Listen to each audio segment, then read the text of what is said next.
November of last year, the wheels were set in motion to draft a national agenda for women. The agenda hopes to define the needs of Australian women looking towards the year 2000 and ensure that a sincere effort is made to see that these needs are met. In formulating the agenda, the government wants to hear the concerns of women from women themselves, and that's what the representatives of women from the Hunter region were telling Jeanette McHugh today. And as Ms McHugh points out, the concerns of women in this region are fairly universal. I'd say the major concern was childcare still, more money needed in the childcare area.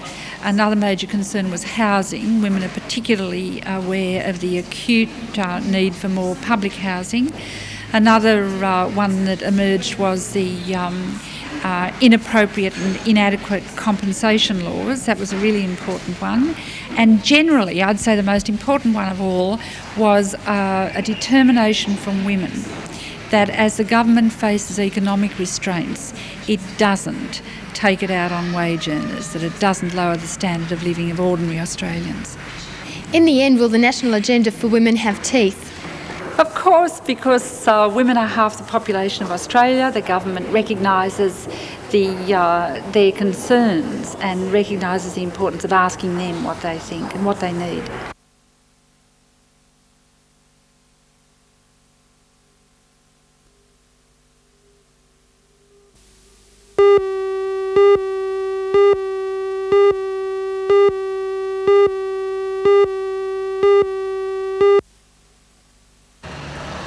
Details of the contract were announced yesterday. 113 Housing Commission apartments will be built at a total cost of $8,167,000. The project will comprise 10 buildings, varying between 1 and 6 stories in height, at the East End in Nobbies Road and Shepherd's Place. The government says the project will house several hundred people, with accommodation split between apartments for families and apartments for pensioners. The contract also includes a 2-level, partially underground car park and a ground-level car park with parking for 76 cars. The successful tender was the National Leighton Contractors Company, which was chosen ahead of several local tenders. In the past, Leighton's have built several projects for the Housing Commission, including blocks of apartments at Hamilton South and Windale. Work on the project here will commence shortly, and within a matter of 18 months, this peaceful and undeveloped part of Newcastle will be transformed. While the controversy over the project is bound to continue, the contract is a big plus for the local building industry, and it's estimated around 1,000 jobs will be generated.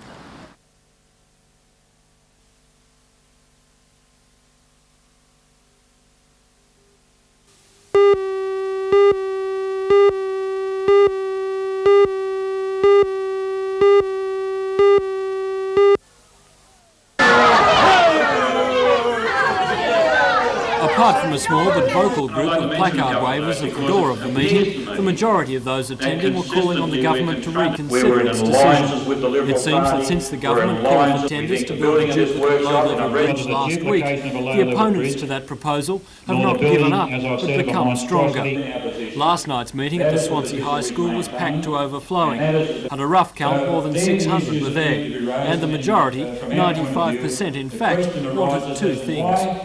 We're calling for an environmental impact study as the very first thing, and secondly we want some sort of public inquiry. The meeting was organised by the Newcastle Trades Hall Council. While they made no commitment last night, it was clear that they are prepared, if public opinion is weighted against the low-level bridge, to try and force the government to rethink its stance. The chairman of the High-Level Bridge Committee, George Keegan, asserts that public opinion is against the low-level option and believes a government turnaround must come. We've had public opinion for the last 3 or 4 years so strong in their favour, and they've ignored it. This might be just the occasion when they might realise just how strong public opinion is.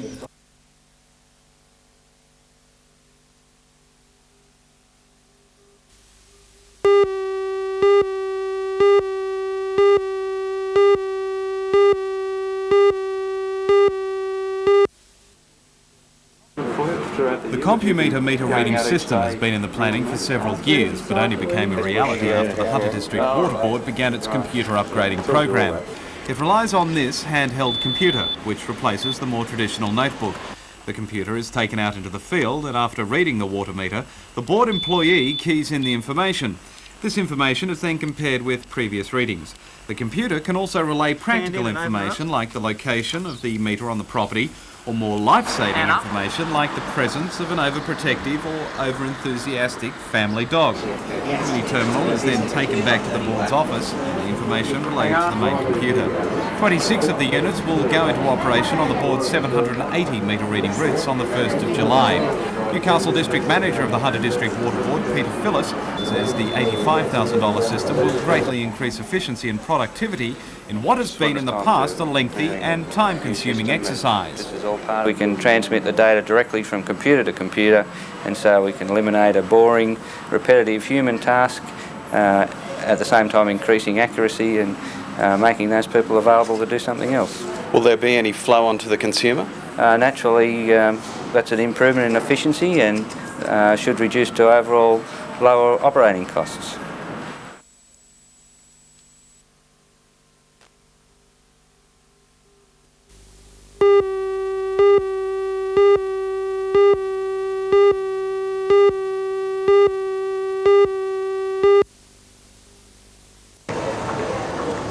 There's an old saying, the best things come in small packages. For those people whom nature didn't bless with tall genes, thinking of a career in the police force was out of the question. Small bones meant that you had to find your niche in life in a profession which didn't require height. A physical disadvantage put to good use on the football field and in particular on the racetrack. But the Minister for Police, Mr Petrulo, is about to make some changes and bring an end to discrimination in the force. The previous height requirements for males was 174 centimetres, or just over 5'8". For females known to have smaller bones, the standard height was set at 163 centimetres, or 5'4". Although the height requirements will be abolished, the Minister says applicants will still have to show their physical capacity for effectively dealing with the demands of operational policing, an issue which Sergeant Tony Stevenson, an executive member of the New South Wales Police Association, hopes will be enforced. There has been a general acceptance by the public, I feel, that police should have a certain height restriction. I think people generally require that police be physically capable and large enough to be seen in crowds and to be able to support the safety angle of public control. What problems can you see arising from shorter policemen? I can see basic strength problems. This is a very physical job and there is a physical requirement. Shorter applicants will be able to join the long waiting list at the end of this year. The Minister's decision brings an end to an era of discrimination in the New South Wales Police Force.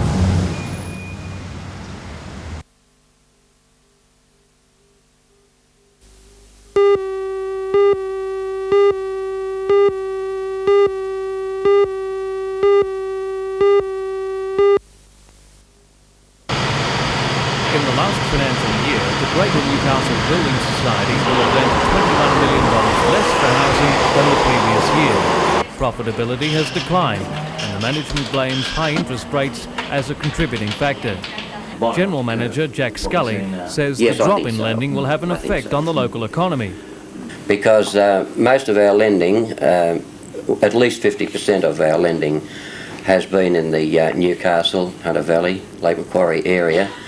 And, you know, when you take 20-30 millions in a year out of that industry, it must have an effect.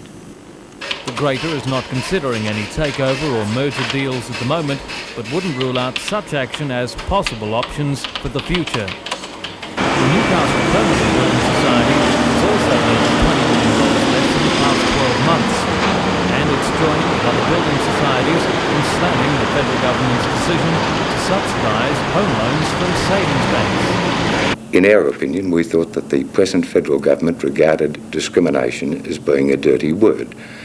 But frankly, what we see is something that is grossly inequitable and discriminatory against people who've borrowed from building societies. This has meant demand for home loans is down, although the Newcastle Permanent is about to register its most financially successful year ever. But really, this reflects the fact that interest rates have been exceedingly high. More and more people don't want to accept the long-term commitment, or they feel concerned about their ability to repay. Secondly, it's fair to say that the level of unemployment is a major factor.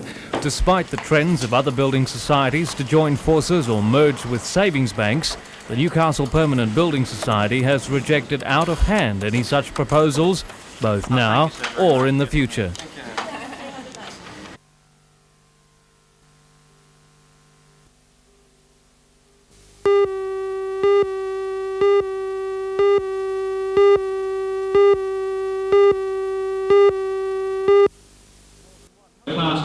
More than 100 students received awards at last night's presentation ceremony. This year, 26 students gained statewide awards for the highest passes in the state in the stages of their respective courses. These awards were spread across a variety of courses, from building to management to secretarial studies and painting and decorating. As well as the statewide awards, there were also a number of awards from local businesses and companies.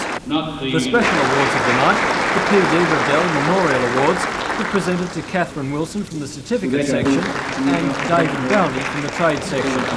These awards were based on the students' overall record in academic, sporting and social life at the college.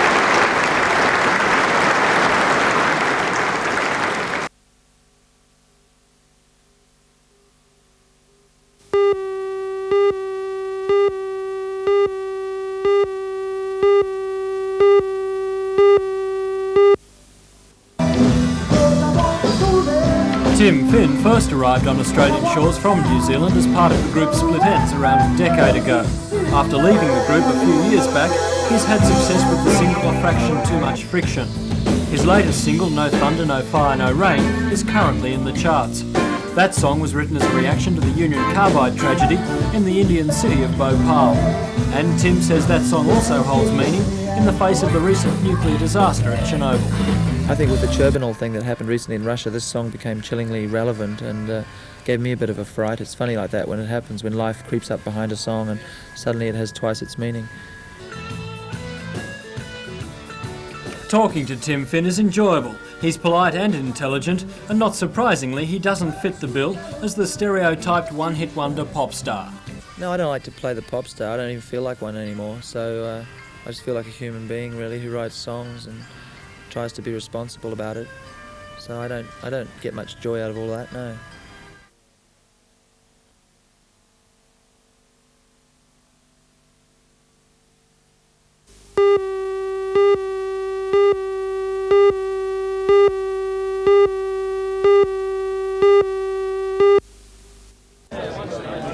The Battle of Long Tan was the most intense battle to involve Australian soldiers and the Viet Cong. It was a battle in which a small group of Australians was vastly outnumbered by their enemy. Yesterday, a book on the battle was launched in Newcastle. The author, Lex Macaulay, was not present, but local Ian Savage, who helped with much of the information for the book and was one of the soldiers at Long Tan, was. No battle's nice to talk about. It was a pretty horrific time, and at the time we were all dead scared and hoped we'd come out of it alive. But looking back after 20 years, I feel very proud of what the Australian soldiers did and achieved on that day. The book is the story of great courage in the face of overwhelming odds. It weaves numerous first-hand descriptions and comments into a readable and exciting book. And even after 20 years, Ian Savage found it a moving account. I couldn't believe the story when I first read it. It was fantastic. It was so accurate and exciting because I had a look at the battle in its entirety. Of course, all of us in the battle were involved in our own particular events, and to sit back and read exactly what happened with all the facets of it was incredibly exciting. It tears in my eyes when I was reading it, I tell you, after 20 years.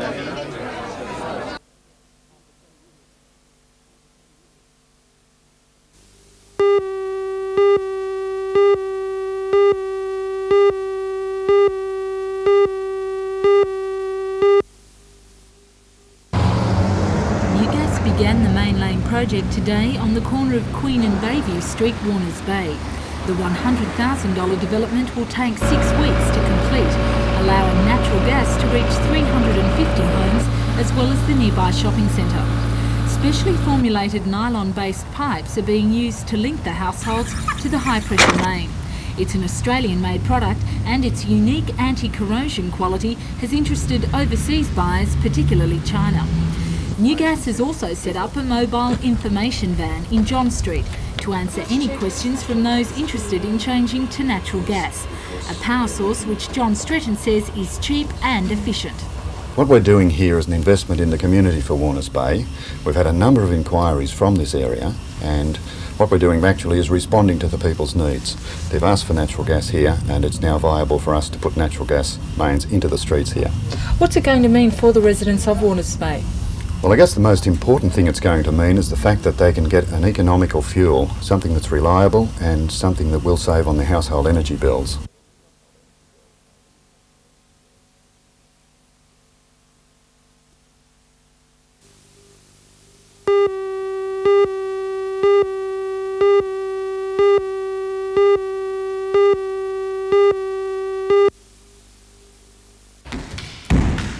Which has suffered an initial response bordering on a call for censorship, Don't Tell Anyone has some fairly heavyweight supporters. It's funded by the Law Foundation of New South Wales and the Department of Youth and Community Services, the New South Wales Police Force and the Women's Advisory Council are just some of those who have lent their endorsement.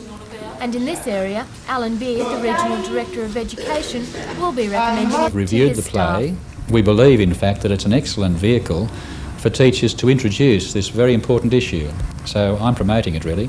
What will you be saying to school principals? Well, I'll be saying that we've gone through the process. The play is a very important resource. The issue of child abuse is something we must concern ourselves with. And if we're looking for a fairly painless way to introduce the topic to our children through our teachers, this is the way to do it. The play looks at children's rights and how they should deal with any abuse they face inside or outside the family.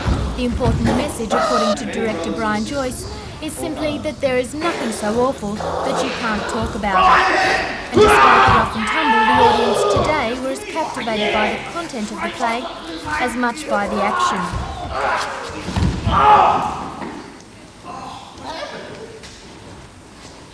Already heavily booked, Don't Tell Anyone will be touring the second term. And once the word is out, the initial controversy will surely be branded no more than a storm in a teacup. What I like and don't like about my family.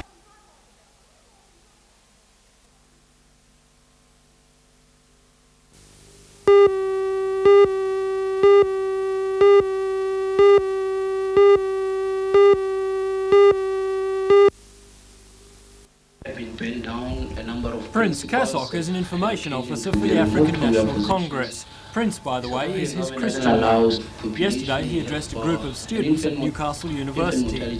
He summed up Australia's approach to South Africa as too much rhetoric and not enough action. With South Africa torn by racial unrest, Kasok says the Pretoria regime is losing control. The South Africans... In the sense that the declaration of 2 states of emergencies, it's an indication of the inability of the South African government to rule that country.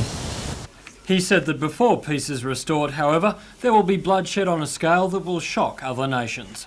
I wouldn't say how many litres of blood would spill, but already the process has started of doing away with all forms of opposition. This has extended to the media, and we are unfortunate not to see what's happening inside South Africa today. Journalists have been systematically shot, others have been kicked out of the country. The media has no access to what's happening in the townships, and certainly the South African security forces are killing children in the townships whilst their mothers and fathers are out at work.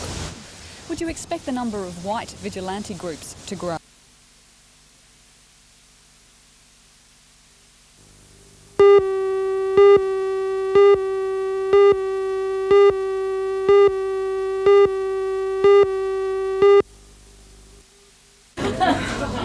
In the past, BHP has sent personnel officers to careers markets organised by schools and community groups. In a first, this year, they invited students from throughout the hunt to the Steelworks to talk to apprentices and workers from the various sections. The main reason was that with the changes in technology in the steel industry, etc., that we have got to update a lot of our areas. And we thought that rather than send one representative off to attend careers markets, that we could invite the students here. to talk to actual apprentices and trainees on the job. As yet, BHP has not announced the number of positions it will offer for school leavers after this year's HSC. Last year, nearly 150 apprenticeships or traineeships were offered.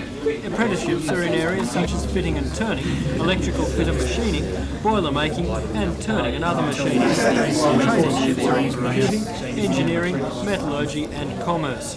Students who attended the careers market came from as far away as Scone, Merriwar, Taree and the Central Coast, and organisers were pleased with the response. It's been really good. We've had a lot of country schools already been to see us, and the response from both the prospective applicants and the people that are manning the booths, our own trainees and apprentices, has been really good.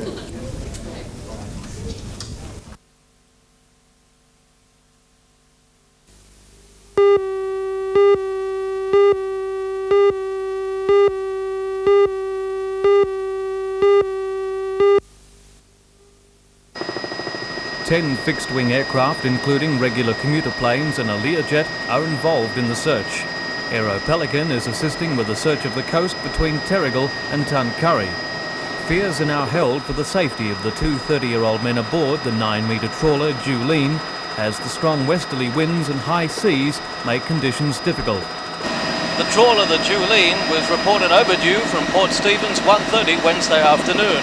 A small search was conducted yesterday, but it wasn't until late last night that this full-scale search was handed over to the Canberra Coastal Surveillance Centre. The police helicopter Polair this morning sighted what looked like wreckage on Stockton Beach north of Newcastle. It turned out to be a beige-coloured hatch cover, the same colour as the missing craft. Attempts are being made to identify that hatch.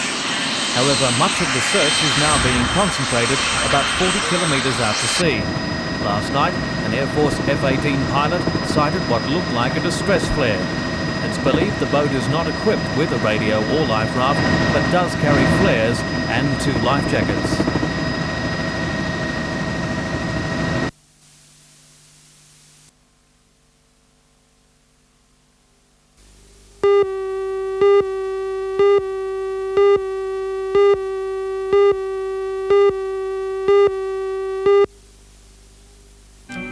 The video, Making Changes, is the brainchild of the Professional Services Centre Non-Sexist Education Unit. In life, it was written by 6 local educators and filmed entirely in the region. People make assumptions Non-sexist about education is concerned with teaching so that about the roles opportunities men and and women options play presented to in individuals families. are not based on sexual stereotypes. The video examines the traditional myths regarding women and family life.